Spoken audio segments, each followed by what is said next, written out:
El Señor les bendiga, buen día tengan todos ustedes. Siempre es un gusto hablar de la palabra de Dios. El día de hoy vamos a estudiar acerca de la palabra de Dios, ese es el tema. Estamos estudiando nosotros Efesios capítulo 6, ya llevamos varias semanas hablando de este tema. La Escritura nos dice en Efesios 6:17, que ese es nuestro pasaje del día de hoy, un versículo, pero sobre este versículo vamos a estar hablando bastante. Efesios 6:17, dice la Escritura: tomen el casco de la salvación y la espada del Espíritu, que es la palabra de Dios. Así es que para los que nos acompañan allá, vamos a continuar hablando de este tema, y para los que están aquí, brevemente les comento, la palabra de Dios es un elemento tremendo en la batalla que tenemos en contra del enemigo. En Efesios capítulo 6 la Escritura nos habla acerca de la batalla del creyente, y al respecto de esta batalla es que hemos estado por varias semanas estudiando, y para nosotros poder enfrentar esta batalla necesitamos conocer nuestras armas, los elementos que Dios nos ha dado para enfrentar la batalla. Y uno de los principales elementos, o el último elemento que nos menciona Pablo en el capítulo 6 de Efesios, es la espada del Espíritu, que es la palabra de Dios. Respecto de las principales enseñanzas de la Biblia respecto de sí misma, se pueden encontrar 4 categorías. Primero, la autoridad de la Biblia, que es lo que empezamos a estudiar la semana pasada y vamos a continuar hablando el día de hoy. La segunda, la claridad de la Biblia. Después, la necesidad de la Biblia, y luego la suficiencia de la Biblia. El día de hoy vamos a continuar hablando respecto de la autoridad de la Biblia.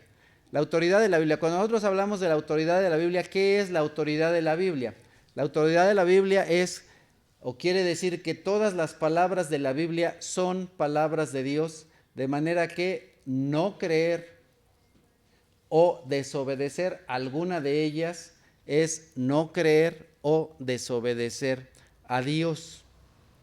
En el Antiguo Testamento nosotros encontramos muchos pasajes en los cuales, cientos de pasajes en los cuales encontramos una frase: así dice el Señor, así dice el Señor.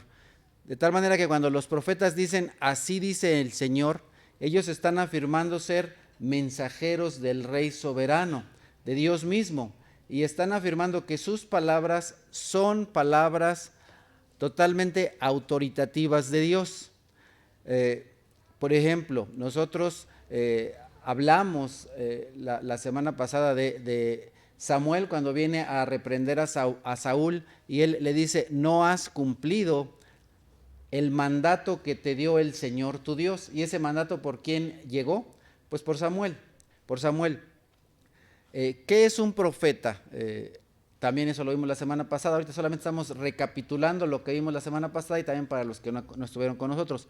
Un profeta es una persona que habla en nombre de algún Dios. Eso es un profeta. No necesariamente es una persona que predice el futuro, simplemente es una persona que habla en nombre de algún Dios. Esa es la definición de profeta. ¿Dónde encontramos eso? En la misma Biblia. En la misma Biblia está. Los profetas del Dios verdadero son los profetas que hablan entonces de parte de Dios, del Dios de la Biblia. Encontramos varias afirmaciones como así dice el Señor, o por ejemplo también: he puesto en tu boca mis palabras. Esa es otra frase que dice el Señor. La profecía, como lo aprendimos anteriormente, no tiene su origen en la voluntad humana, sino que los profetas hablaron de parte de Dios, impulsados por el Espíritu Santo. Todas las epístolas de Pablo se consideran también palabra de Dios, al mismo tiempo que todo el Antiguo Testamento. Háganme el favor de buscar en su Biblia 1 Corintios 14, 36 al 38.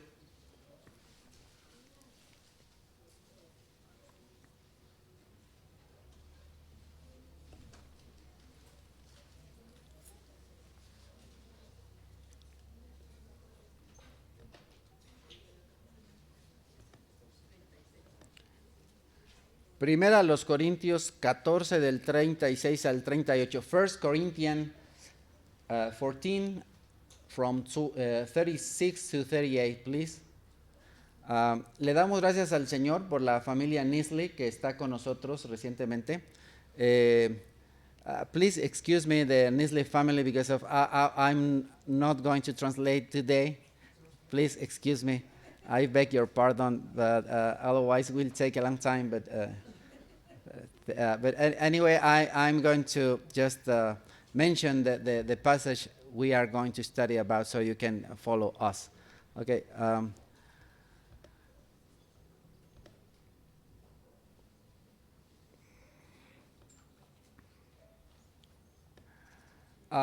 Today I am going to continue talking about the authority of the Bible.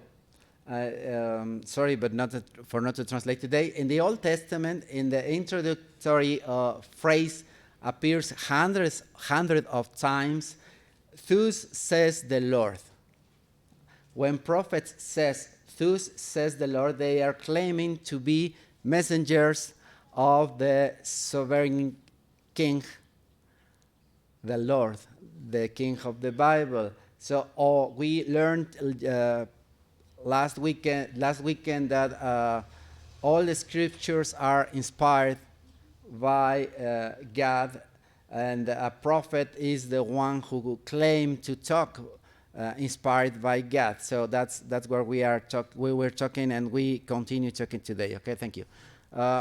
Ok, 1 Corintios 14. ¿Acaso la palabra de Dios procedió de ustedes? ¿O son ustedes los únicos que la han recibido? Si alguno se cree profeta o espiritual, reconozca que esto que les escribo es mandato del Señor.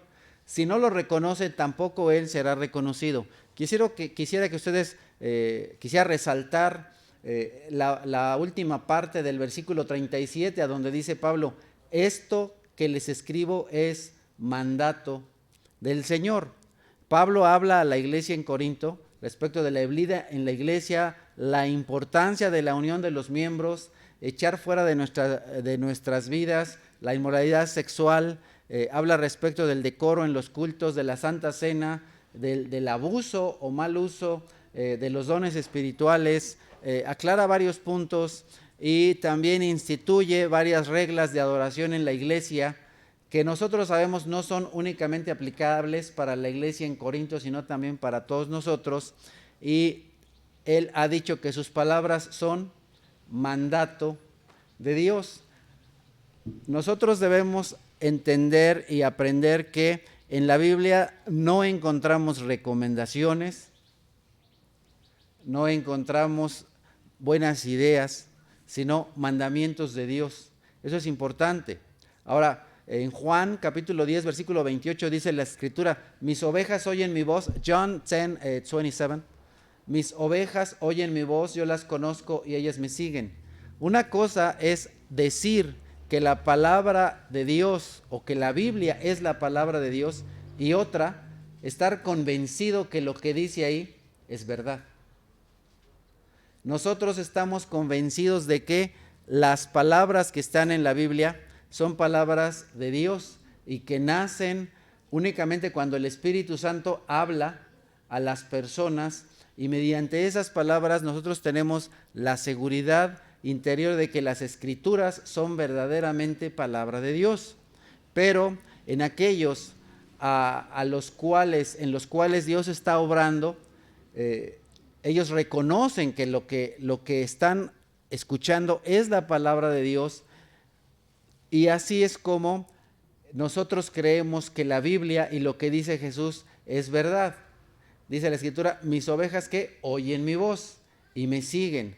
Una cosa es solamente conocer la Biblia y otra cosa es seguir, obedecer la palabra de Dios. Ahora, respecto de la Biblia, nosotros encontramos no solo un proceso por medio del cual llegamos a tener la Biblia, sino hay varios procesos. Hay varios procesos por medio de los cuales Dios transmitió la Biblia a nosotros.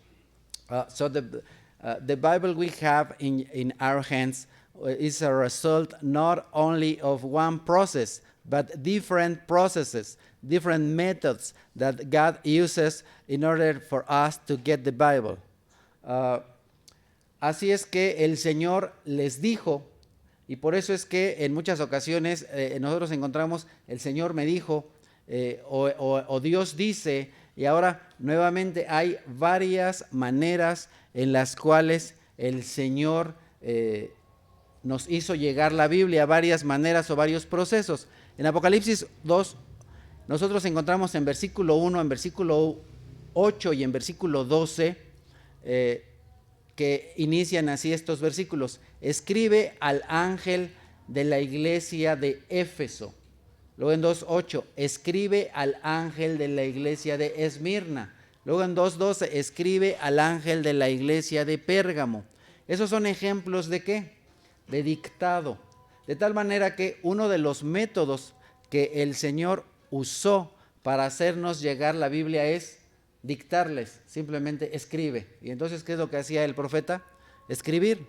Así es de que una de las maneras por las cuales el Señor nos hizo llegar la Biblia es diciéndole a sus mensajeros que escribieran. Nuevamente, uno de los procesos usados para la Biblia es el ¿qué? El dictado simple, pero no es el único. En Hebreos 1, versículos 1 al 2, la primera parte, el Señor nos dice, Dios, que muchas veces y de varias maneras habló a nuestros antepasados en otras épocas, por medio de los profetas, en estos días finales nos ha hablado por medio de sus hijos. Dios le habló que muchas veces y de muchas maneras. Entonces, la Biblia es un resultado de diferentes métodos. Dice aquí, de muchas maneras. Dios no siempre habló a los profetas de la misma manera. Hay varias maneras en las cuales Dios hizo llegar su palabra a las personas de aquel tiempo y por supuesto al día de hoy por la Biblia a nosotros. Lo hizo en sueños, las personas estaban en su camita durmiendo, o algunos se estaban durmiendo, como algunos ahorita que ya empiezan a bostezar, y entonces en medio de ese sueño el Señor les habló y les dijo, hey, despierta, despierta tú que duermes. Okay. Y algunos otros en visiones, es decir, ellos estaban tal vez como nosotros, despiertos. Una visión es cuando una persona está despierta y de pronto ve algo que parece, bueno, no parece, que es más allá de lo físico, algo no físico, algo meramente espiritual. Esa es una visión. Así es que el Señor habló por medio de sueños, de visiones, escucharon su palabra, habló que de muchas maneras y finalmente nos habló por medio de ¿quién? De su Hijo, de Jesucristo. La manera sin duda alguna más destacada por medio de la cual el Señor Dios nos habló es por medio de su Hijo Jesucristo. Juan capítulo 14, versículos 25 al 27. John 14, verses 25 to 27, please. Todo esto lo digo ahora que estoy con ustedes, pero el Consolador, el Espíritu Santo, a quien el Padre enviará en mi nombre, les enseñará todas las cosas y les hará recordar todo lo que les he dicho. Quisiera por favor resaltar el Espíritu Santo, igual lo que les comento, para los que les gusta subrayar, lo pueden subrayar en su Biblia. El Espíritu Santo les enseñará y les hará recordar, de tal manera que el Espíritu Santo es quien capacitó a los discípulos para aprender y para recordar. Porque los discípulos eran igual que nosotros. El Señor Jesucristo les enseñaba algo y a los 8 días se les olvidaba. ¿Verdad? Porque eso pasa con nosotros. De pronto dicen, oye, ¿qué tal la predicación? No, pues estuvo re buena. ¿Y de qué trató? Pues quién sabe, pero estuvo re buena. Bueno, así es, ¿no? Oye, ¿de qué trató la predicación la semana pasada? Pues quién sabe, pero estuvo buenísima. ¿Quién es quien hace que los discípulos recuerden? El Espíritu Santo. Así es que nosotros tenemos la confianza en que lo que tenemos en nuestras manos es fidedigno, porque quien hizo recordar a los discípulos fue el Espíritu Santo. Ahora vamos a Pedro capítulo 3, versículos 1 y 2. Peter 3, verses 1 and 2. Queridos hermanos, esta ya es la segunda carta que les escribo. En las dos he procurado refrescarles la memoria para que con una mente íntegra recuerden las palabras que los santos profetas anunciaron en el pasado y el mandamiento que dio nuestro Señor y Salvador por medio de los profetas. Una de las cosas que yo hago continuamente es recordar. Incluso si ustedes pusieron atención al principio de esta predicación, de este mensaje, les recordé lo que vimos la semana pasada. Es un hábito que yo tengo. Yo normalmente a las personas que asisten con nosotros a la iglesia les recuerdo lo que vimos la semana pasada y luego ya voy con lo de hoy. Esto es algo didácticamente correcto. Los que se dedican a la enseñanza dicen que se debe repetir una cierta cantidad de veces las cosas para que se nos quede en la memoria. Yo tiendo a ser muy repetitivo y a veces me dicen, oye, ¿por qué repites tanto? Pues porque como seres humanos es algo que necesitamos la repetición. Y Pedro hace esto mismo. Pedro repite y lo escribe. Les he refrescado la memoria para que tengan una mente íntegra. A veces tenemos un mensaje y después se nos olvida una parte. Cuando nos repiten ese mensaje, entonces ya la mente se vuelve íntegra. Pero la parte que me interesa ver el día de hoy es el mandamiento que dio nuestro Señor y Salvador por medio de los apóstoles. Así es que nosotros tenemos la convicción de que las palabras que tenemos registradas en la Biblia por los apóstoles son ¿qué? Mandamientos. Mandamientos. Son mandamientos que dio Jesucristo a sus discípulos y son mandamientos que nosotros tenemos gracias a ellos.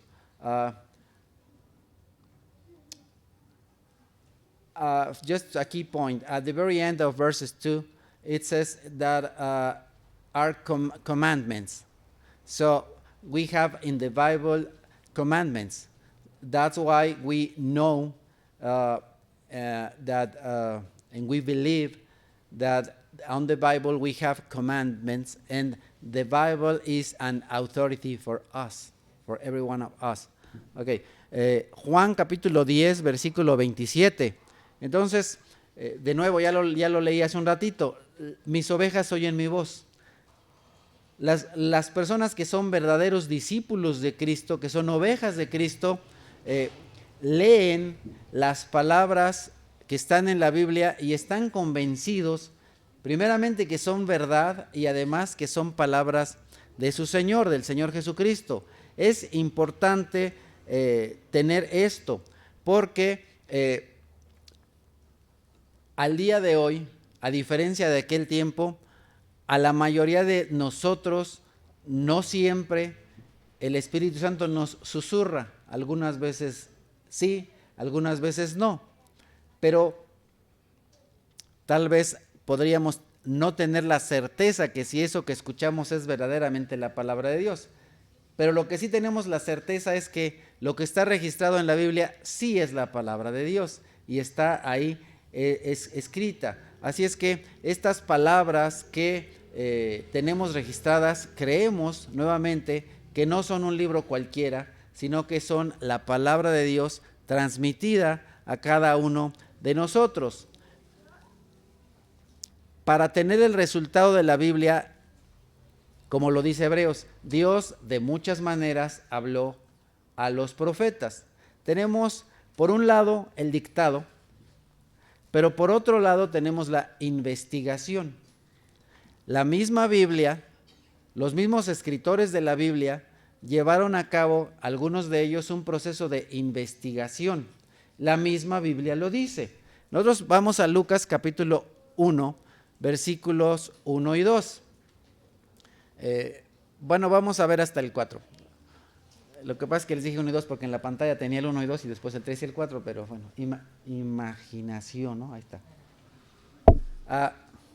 We are going to look chapter 1, verses 1 to 4, and another method that God uses is to let the people investigate.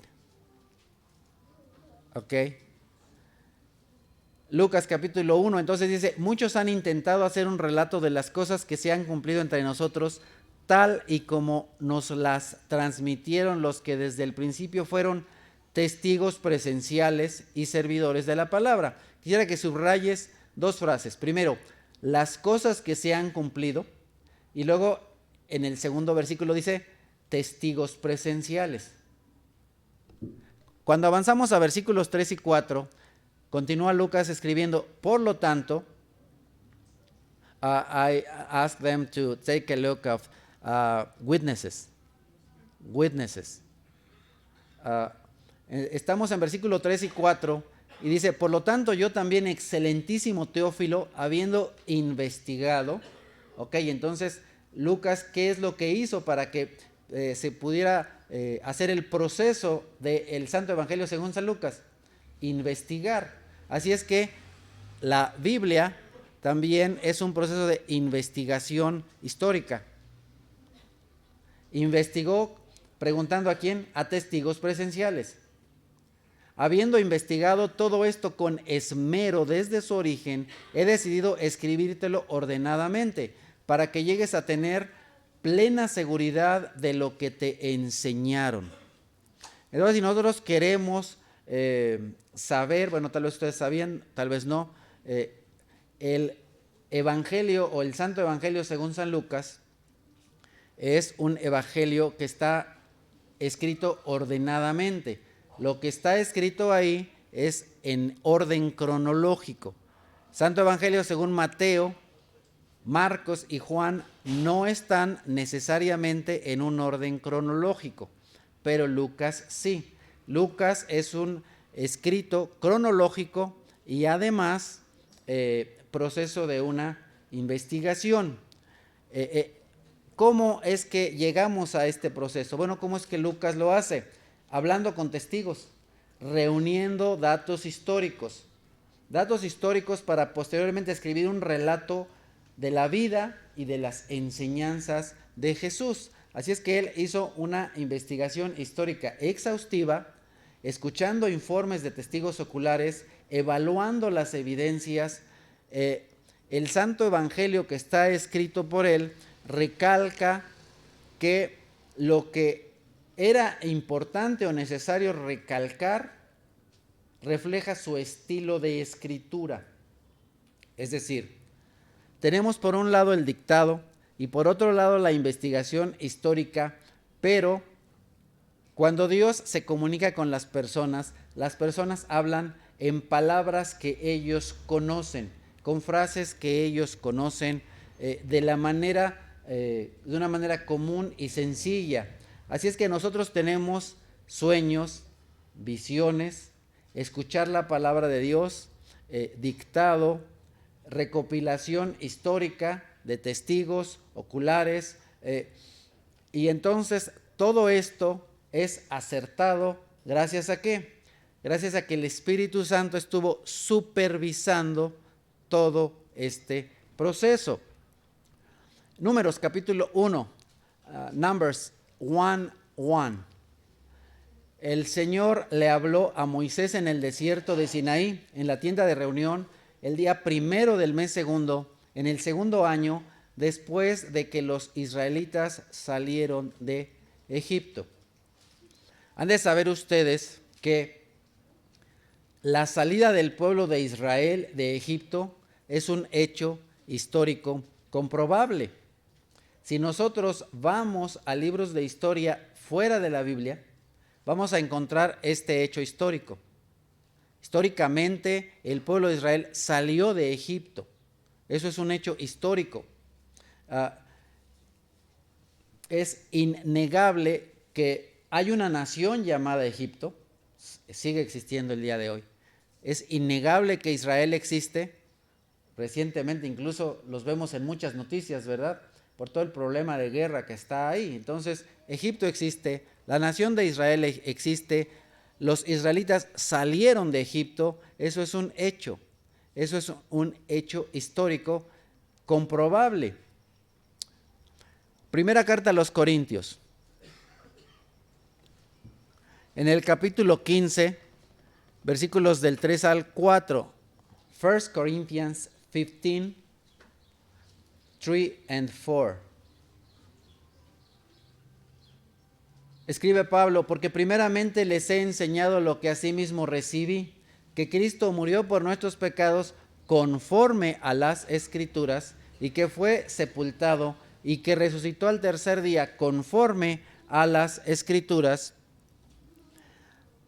6 and 7 too, y que apareció a Cefas y después a los 12, y después apareció a más de 500 hermanos a la vez, de los cuales muchos viven aún y otros ya duermen. Después apareció a Jacobo, después a todos los apóstoles, y al último de todos, como a un abortivo, me apareció a mí.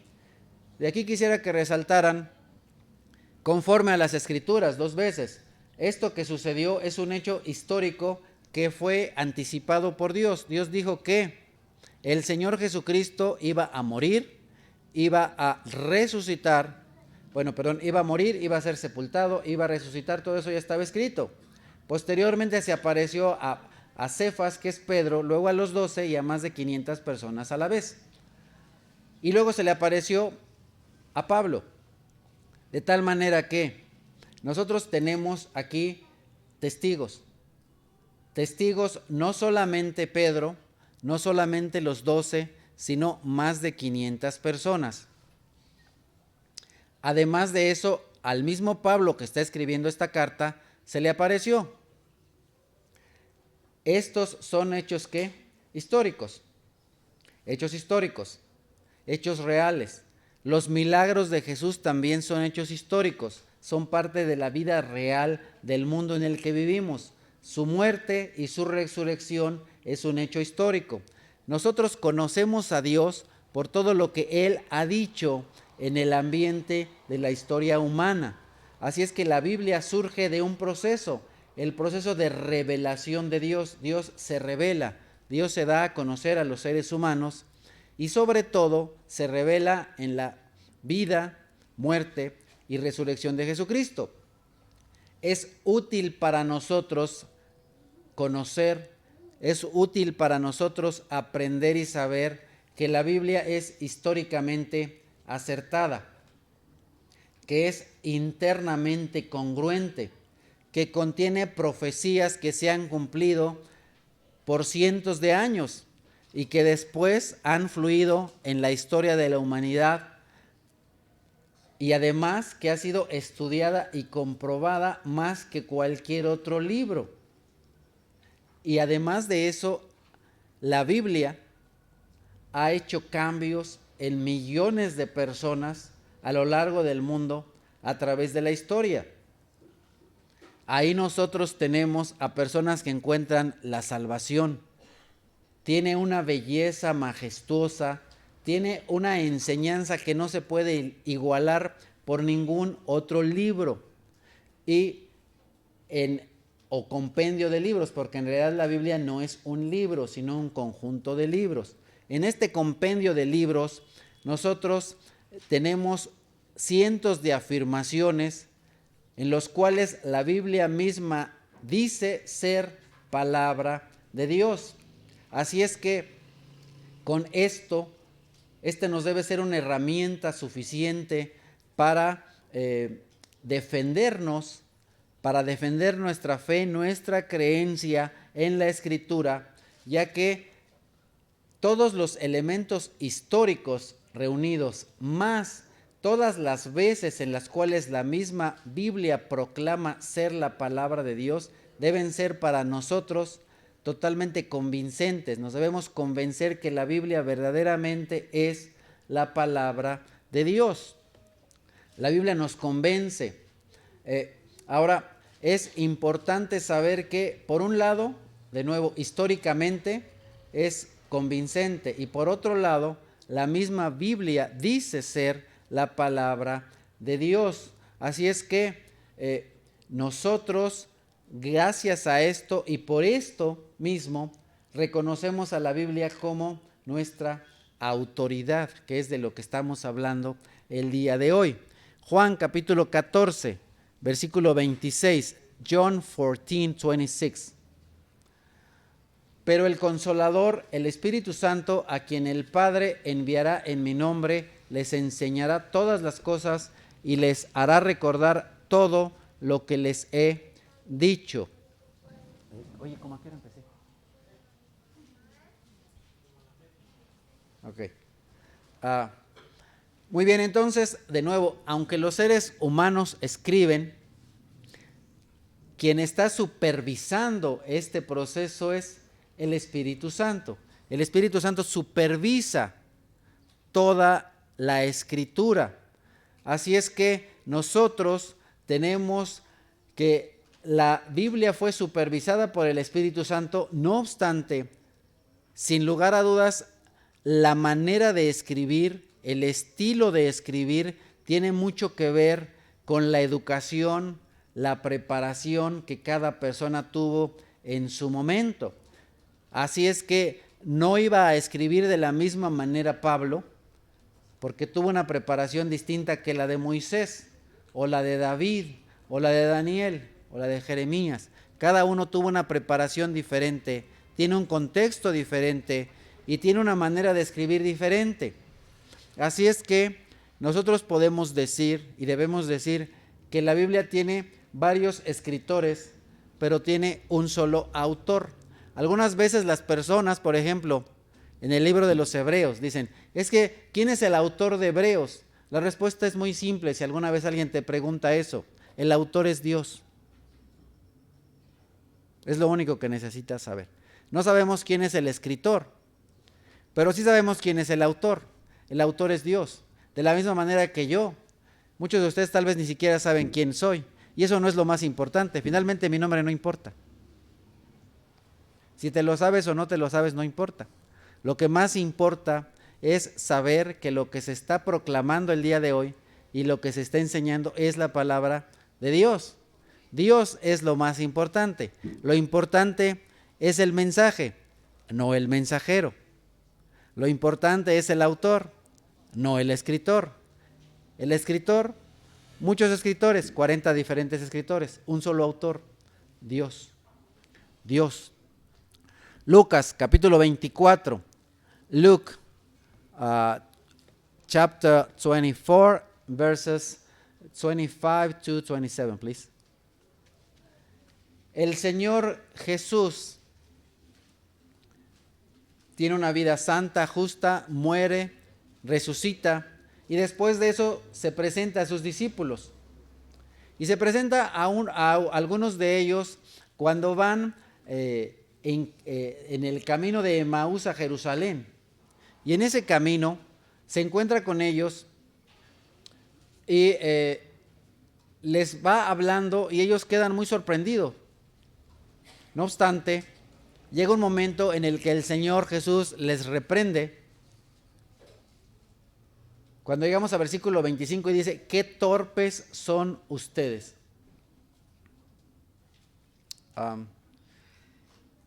Como siempre el Señor, pues muy oportuno, ¿verdad? Lo mismo me dice a mí, seguido. Qué torpes son ustedes, les dijo, y qué tardos de corazón para creer todo lo que han dicho los profetas. Jesus is rebuking them for not to believe.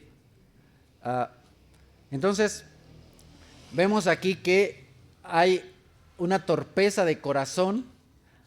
Bueno, para los que no han estado con nosotros todo el tiempo, cuando la Biblia dice corazón, para nosotros en el año 2023 normalmente pensamos en sentimientos. Cuando la Biblia dice corazón no se refiere a los sentimientos, se refiere sí a los sentimientos, pero no solo eso, sino a los pensamientos.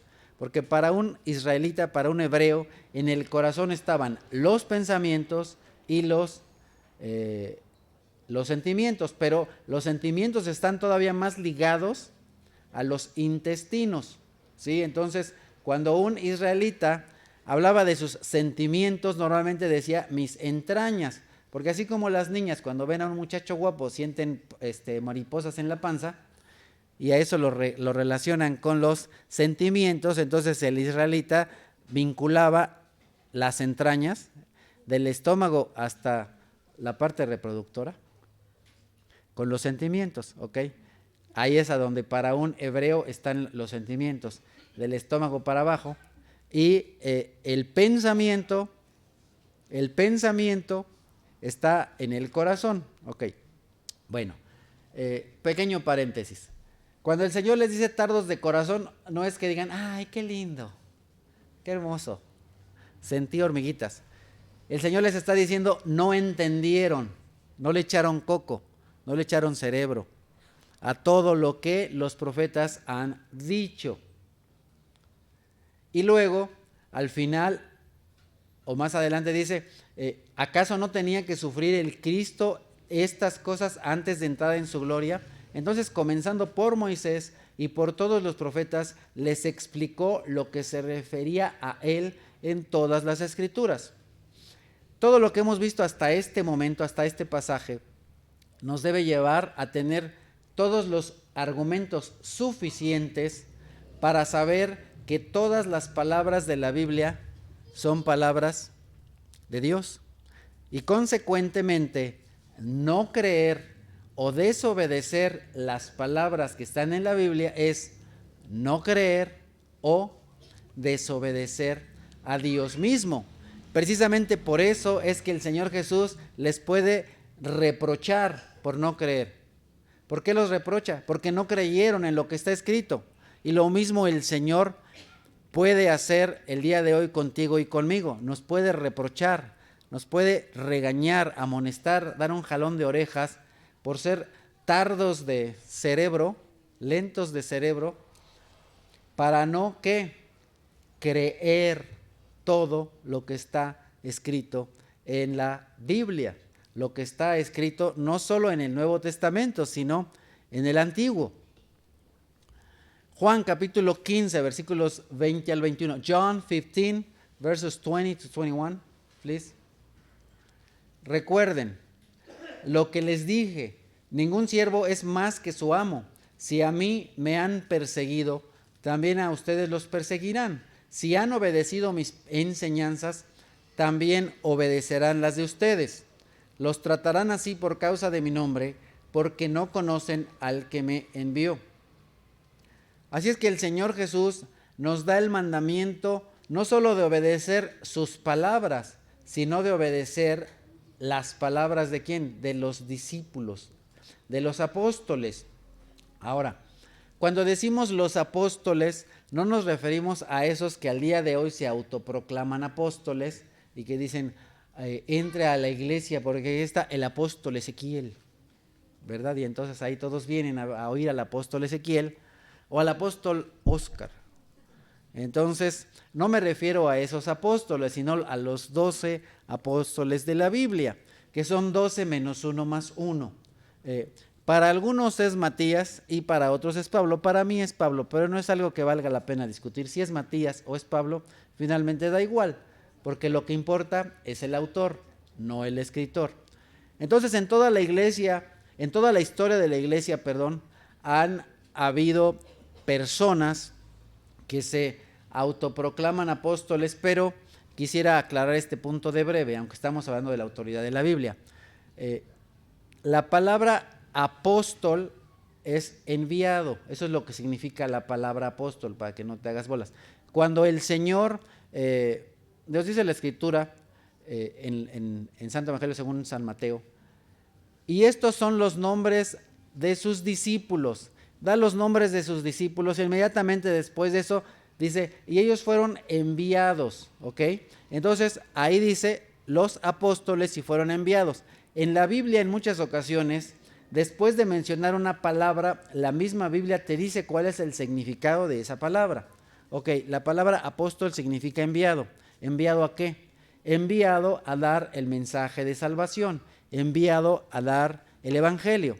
En un sentido amplio, todas las personas que están aquí, que hayan aceptado a Dios como su único y suficiente Dios y a Cristo como su único y suficiente Salvador, y creen que el Espíritu Santo es Dios y que viven ustedes, todos los que hayan hecho esto son llamados a ser discípulos y también son llamados a ser enviados a compartir el Evangelio.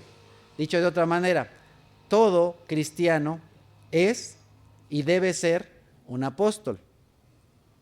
Es decir, todo cristiano está comandado, está llamado y enviado a hablar de él. Así es que todo cristiano es un apóstol. Todo cristiano es un apóstol.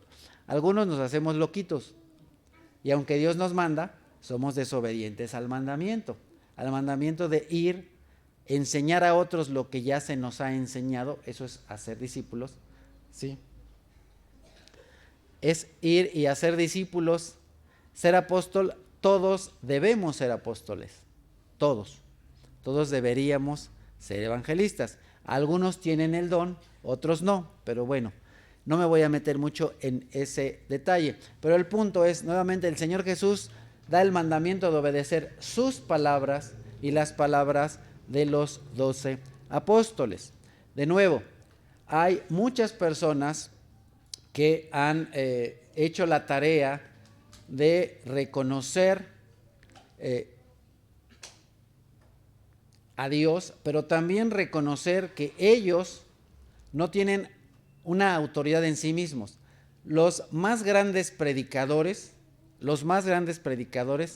reconocen que lo que ellos dicen, a mí me encanta una frase en más de una ocasión, han de saber ustedes que a mí me gusta leer, aprender, compartir mucho del hermano MacArthur, de John MacArthur. Y a MacArthur en más de una entrevista le preguntan, oiga, ¿y usted qué opina de este tema? Y él normalmente responde siempre lo mismo. Lo que yo opine no importa. Lo que importa es lo que dice Dios y lo que importa es lo que dice la palabra de Dios. Entonces, si a mí me llamaron para preguntarme qué opino, pues tache, ¿no? Lo mismo yo. Lo que yo opine respecto de un tema no importa. Lo que importa es lo que dice Dios. De tal manera que yo me presento aquí con autoridad delante de ustedes, no porque yo sea pastor. Lo que le da autoridad a cualquier persona es la palabra de Dios. La palabra de Dios es autoridad y la palabra de Dios nos da la autoridad. Hablamos con autoridad no porque hablamos nuestras palabras, sino porque hablamos la palabra de Dios. We have not any authority in ourselves. The authority is the word of God. Anything we think about something is not important, doesn't matter. What we think about anything is not important. The most important is what God thinks about something and what God says about something. Okay. Entonces, los más grandes predicadores de toda la historia han entendido que ellos no tienen ninguna autoridad y que sus palabras tampoco no tienen autoridad, que quien tiene autoridad es Dios, la palabra de Dios. Sus opiniones, aunque sean muy creativas o muy talentosas, no tienen ningún poder. Lo que tiene poder es la palabra de Dios. Normalmente, los predicadores que hacen verdaderamente su tarea únicamente exponen lo que dice Dios, lo que dice la palabra de Dios. Lo creen de todo corazón, lo aprenden de la palabra de Dios y luego lo transmiten a otro. Así es que lo que nos da autoridad para predicar, aunque ya lo dije como 3 veces, es la palabra de Dios. La Biblia es la autoridad, no nosotros. Así es que nosotros les pedimos a las personas que hagan tal cosa o que dejen de hacer alguna otra cosa, que se muevan a algún lugar o a otro, pero ¿qué es lo que nos da la autoridad? no nuestros deseos, sino Dios, la palabra de Dios. Porque recuerden, desobedecer la palabra de Dios es desobedecer a Dios. Desobedecer la Biblia es desobedecer a Dios. Así es que nosotros nos impulsamos con esa creencia. Vamos a Tito capítulo 1, Titus 1, verses 1 and 2. Pablo, siervo de Dios y apóstol de Jesucristo, llamado para que, mediante la fe, los elegidos de Dios lleguen a conocer la verdadera religión, la verdad que es según la piedad. Nuestra esperanza es la vida eterna, la cual Dios, que no miente, ya había prometido antes de la creación. Dios es un ser que no puede decir mentiras, está en contra de su naturaleza. Así es que nosotros confiamos en la Biblia porque la Biblia es la verdad. Dado que toda la Biblia fue transmitida por Dios, fue enseñada por Dios, toda la Biblia debe ser verdad o no mentirosa. ¿Qué es lo que dice aquí a la mitad del versículo 2? Dios que no miente. Así es que Dios no miente. Si Dios no miente, entonces la Biblia no tiene mentiras. La Biblia es verdadera. Ok. Since God never says any lie, all that is in the Bible is truth. Ok. Psalms 12:6. Salmos 12:6. Las palabras del Señor son puras, son como plata refinada, 7 veces purificadas en el crisol. Maravilloso, ¿no? La palabra del Señor es pura. Salmo 119, versículo 89. Tu palabra, Psalms 119, verses 89. Tu palabra, Señor, es eterna y está firme en los cielos. Salmo 119, 160. Psalms 119, verse 160. Este verso me encanta. La suma de tus palabras es la verdad. Tus rectos juicios permanecen para siempre. Si ponemos atención, este salmo apuntala lo que les he venido comentando. No solamente una parte de la Biblia es verdad. No solo cada parte de la Biblia es verdad, sino la suma de toda la Biblia es verdad. Eso es bien importante. Nosotros creemos y enseñamos no solo que una parte de la Biblia es verdad y otras partes no. Toda la Biblia, cada parte de la Biblia y la suma de toda la Biblia es verdad. Not only one part of the Bible is truth. Not only every part of the Bible is truth. If we summarize the Bible, the whole Bible is truth. I like that verse very much. Mateo 24, 35. Matthew 24, verse 35. El cielo y la tierra pasarán, pero mis palabras jamás pasarán. Todo lo que dice Dios, todo lo que ha dicho el Señor, no solo es verdad, sino que se mantiene firme, como lo dice anteriormente el salmista y como lo dice aquí el Señor Jesús. La palabra de Dios es verdad y es inamovible, no pasa. Juan capítulo 17, versículo 17, John 17:17. Santifícalos en la verdad, tu palabra es la verdad. Jesús no solamente dice que en la Biblia hay verdades, sino que la palabra es la verdad. La palabra de Dios es la verdad. Jesús es la verdad. Recordemos que la Escritura nos dice que la palabra se hizo hombre. Jesús es la palabra encarnada. Jesús dice, yo soy, ¿la qué? El camino, la verdad. Jesús dice, yo soy la verdad. Jesús es la verdad, la Biblia es la verdad. Aunque parece un juego de palabras, la Biblia no solo dice verdades, la Biblia es la verdad.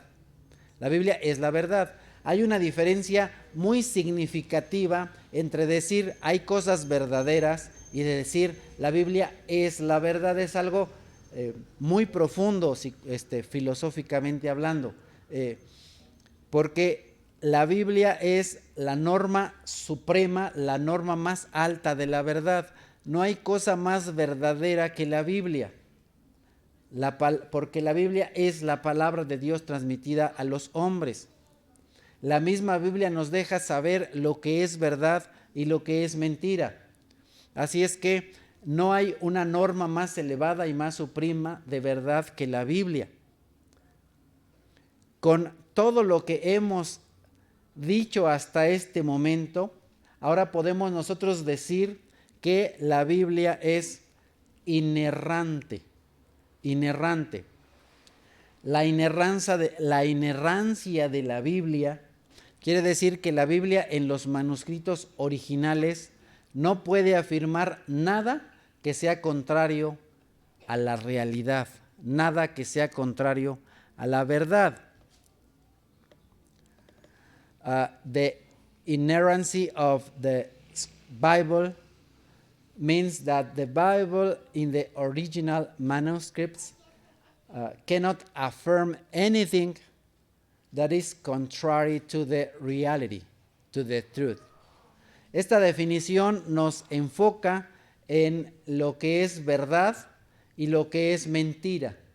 Eso es muy importante porque nosotros creemos y enseñamos que la Biblia siempre dice la verdad respecto de todo lo que está ahí. Ahora, esto no quiere decir que la Biblia habla de todo lo que se pueda conocer respecto de cualquier tema. Es algo que nosotros debemos tener muy claro. Amados, la Biblia no es un libro de botánica, la Biblia no es un libro de química, la Biblia no es un libro de astrología, la Biblia no es nada de eso, la Biblia no es un libro de arquitectura, aunque encontramos algunas cuestiones de arquitectura. La Biblia no es nada de eso. La Biblia tampoco es un libro en el cual vas a encontrar qué carrera estudiar. La Biblia no sirve para eso. No sirve para eso. No es ese su propósito. No habla de todos los temas de los cuales se pueda hablar. Habla del tema más importante. ¿Dónde vas a pasar la eternidad? ¿A dónde quieres pasar la eternidad? ¿A dónde Dios quiere que pases la eternidad? La Biblia habla de Dios, habla del reino, habla del cielo intermedio, habla del cielo eterno, habla del infierno intermedio, habla del infierno eterno. Bueno, si no sabes qué es eso, ahí en el canal que tenemos de Sendero a la Vida 1, Ixtapaluca, lo puedes ver. Ya sabes, siempre hay que echarle ahí. Entonces, nosotros tenemos algunos ataques al día de hoy respecto de la inerrancia, porque las personas atacan eso, de la inerrancia. Algunos, por ejemplo, dicen, oye, pero si no tienes los manuscritos originales, ¿por qué siempre estás diciendo que la inerrancia tiene que ver con los manuscritos originales? No tiene caso que hables de eso. Bueno, ¿cuál es el punto? ¿Cómo defender nuestra postura? Porque a veces dicen, los manuscritos originales no están, no han sobrevivido y tenemos copias. ¿De qué sirve darle importancia a una enseñanza? ¿De qué sirve hablar de la inerrancia si no tenemos los textos originales? Si no hay quien los tenga. A pesar de que Arturo es supermillonario y tiene una colección de muchas cosas, y que tiene un museo, no tiene los manuscritos originales de la Biblia.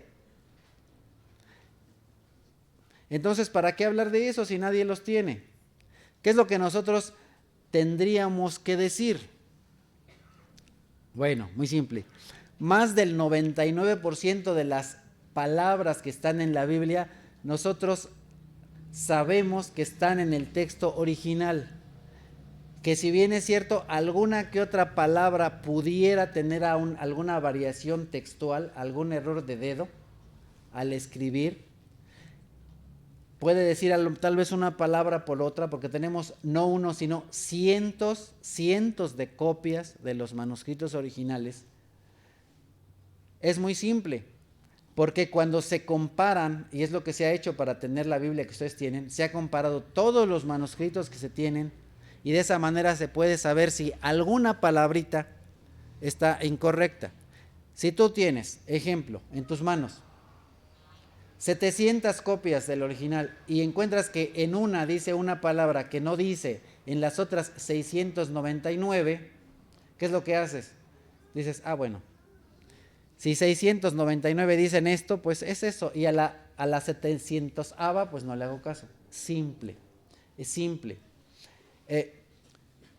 Ahora, nosotros no estamos diciendo que estas variantes textuales no importan, sino que cuando comparamos todos, bueno, y ese trabajo lo han hecho todos los estudiosos, los historiadores de la Biblia, ya es un trabajo que no te estoy diciendo que hagas, sino que te estoy diciendo que tú debes tener confiabilidad o confiar en lo que hay en la Biblia, mejor dicho, porque es confiable, porque cientos de personas a lo largo de la historia se han dedicado a investigar y a estudiar todo esto. Así es que es importante para nosotros creer en la inerrancia. Hay otra objeción. Hay personas que a veces dicen, hay errores en la Biblia. A lo mejor tú has escuchado eso. La Biblia tiene errores. Bueno, y entonces, ¿qué es lo que nosotros deberíamos de hacer antes de empezar a pelear? Lo primero es preguntarle, dime dónde están esos errores. Dime por favor en qué capítulo, en qué libro, capítulo y versículo están esos errores. Específicamente, ¿cuál es el error? A veces las personas, algunos cristianos, se enfrascan en peleas sin antes preguntarle, a ver, espérame, dime libro, capítulo y versículo que tú dices que tiene un error. Muchas veces las personas tienden a marcar errores de cosas que no han visto o que no han leído. Eso es algo que a veces les he comentado a los chicos. Ten cuidado porque a veces te dejas llevar de dichos de alguien. Por ejemplo, recién con algún chico tuvimos un tema así, ¿no? Hizo una crítica de una película que no había visto. Y digo, ¿cómo puedes criticar algo que no has visto? Porque alguien pone un comentario totalmente errado, incorrecto, que no tiene nada que ver con la película. Y digo, pues esa película yo ya la vi, mi familia la vio, mis hijos lo vieron, y eso que te dijeron, ¿qué crees? Que no está en la película. Así es con las personas que critican la Biblia.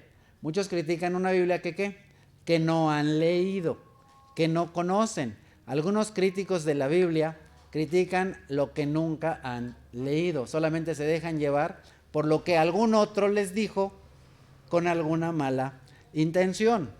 Así es que cuando te mencionan ya finalmente libro, capítulo y versículo, ¿qué es lo que hay que hacer? De ponerse a estudiar con detenimiento ese libro, capítulo y versículo para ver dónde está el error, para tratar de encontrar el error. En algunos casos posiblemente será necesario recurrir a algún libro, a algún diccionario, a algún comentario de algún hermano estudioso, tal vez a alguien técnico, algún pastor de la iglesia, pero no te dejes llevar, no te dejes apantallar cuando alguien te dice que en la Biblia hay errores. Pregunta siempre, ¿dónde está el error? ¿Cuál es el error? Ahora, por otro lado, la comprensión que nosotros tenemos de la Biblia nunca es completa. Nunca es completa, siempre hay algo que aprender. Siempre hay algo que aprender. Así hayas leído tu Biblia 10, 20, 30 veces o lo hayas escuchado todas esas veces, siempre hay algo que aprender. Nuestro conocimiento de la Biblia no es completo. Siempre tenemos que aprender algo. Así es que si nosotros no tenemos todo el conocimiento lingüístico, histórico y contextual, bueno, pues para entender el pasaje correctamente necesitamos estos elementos. ¿Elementos qué? Lingüísticos, históricos y contextuales para poder entender el pasaje. Avanzando en esto también es importante las perspectivas históricas. Han de saber que a lo largo de años también hay personas que creen o tienen cierta postura respecto de un tema y otros hermanos que tienen una postura diferente respecto de un tema. También en alguna ocasión con algún hermano que teníamos una postura diferente, le comenté, mira, tenemos que entender una cosa. Número uno, yo no soy teólogo, tú tampoco.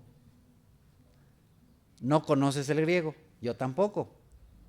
Hay hermanos que han pasado cientos de años discutiendo ciertos temas y no han llegado a una conclusión, y estamos hablando de teólogos. ¿Cómo es que nosotros vamos ahorita a ponernos de acuerdo en algún tema si los teólogos y los superestudiosos no han llegado a concluir cuál postura es la definitiva o la correcta? Entonces, es verdad, hay temas en los cuales simplemente se cree por fe y hay posturas que se tienen igualmente por fe y que no vale la pena desgastarse en pelear o discutir con esos temas que son, vamos a decirlo así, complicados. Bueno, entonces, llegamos a algunas conclusiones. Primeramente, si nosotros negamos la inerrancia de la Biblia, estamos frente a un problema muy grave. ¿Podemos nosotros imitar a Dios o mentir en cuestiones pequeñas?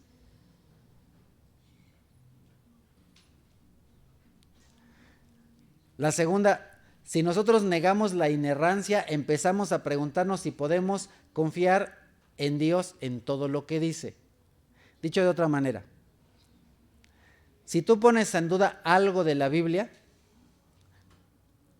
pues puedes después dudar de cualquier otra cosa, incluso de toda. Entonces nosotros creemos y enseñamos que en la Biblia no hay errores, no hay error alguno, no hay un solo error. Así es que la Biblia es autoritativa, tiene la autoridad en su escritura. Las palabras de Dios escritas en las tablas de piedra, lo que le dieron a Moisés y él depositó en el arca del pacto, después lo que Dios le ordenó a Moisés, lo que Dios le ordenó a los profetas, lo que después les dijo que escribieran, son las palabras de Dios escritas en varios libros. Las palabras de Dios escritas. La palabra de Dios es inspirada. No podemos ni debemos intentar sustituir las ideas de la Biblia. La tercera razón por la que no debemos negar la inerrancia es porque nosotros haríamos que nuestra mente humana fuera superior a la mente de Dios. Si tú niegas o si tú dices que en la Biblia hay errores, entonces tú estás diciendo que tú eres mejor que Dios, que eres más perfecto que Dios. En cuarto lugar, si tú niegas que hay inerrancia en la Biblia, entonces también debes decir que la Biblia no solamente se equivoca en en detalles pequeños, sino en doctrinas grandes, en doctrinas principales.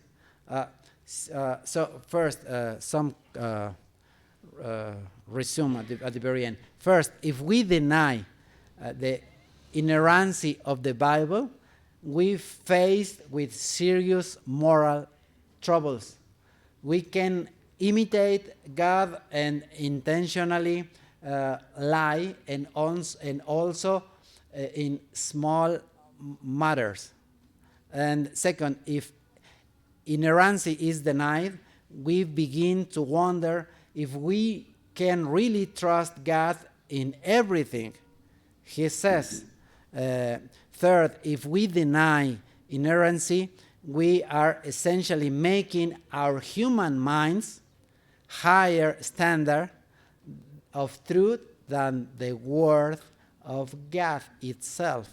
And fourth, if we deny inerrancy, we must also say that the Bible is wrong not only in minor details, but also in some of its primary or main doctrines. Finalmente,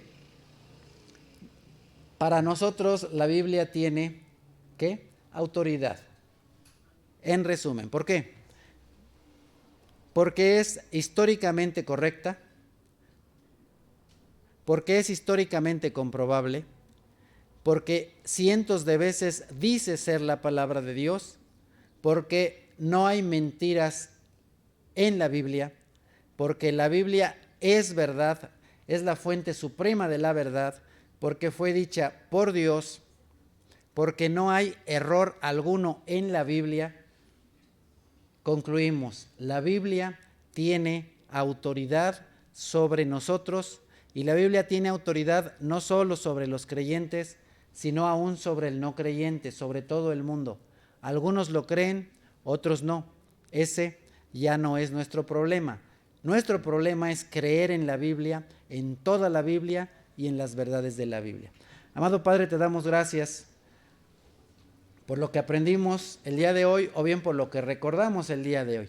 Te suplico por favor humildemente que si hay alguien que tenía dudas respecto de este tema, que tu Santísimo Espíritu le convenza de la verdad que hay en tu palabra, en la Biblia, que la Biblia es verdad, que cada parte de la Biblia es verdad, que la suma de toda la Biblia es verdad, que no solamente dice verdades, sino que es verdad en sí misma, que tú eres un Dios verdadero y que la Biblia tiene autoridad sobre nosotros, Señor. Ayúdanos, te suplico, amado Padre, a ser obedientes a tu palabra.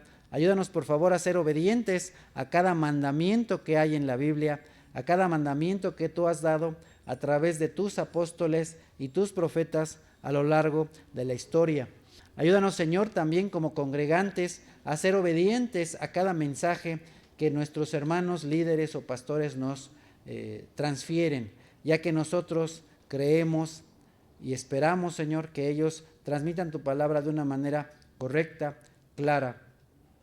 Y ayúdanos, por favor, a recordar y aprender, Señor, que el que se para a predicar en el púlpito tiene autoridad no por quien es, sino porque tu palabra tiene autoridad y porque tú eres la autoridad eterna en todo el universo. Amén.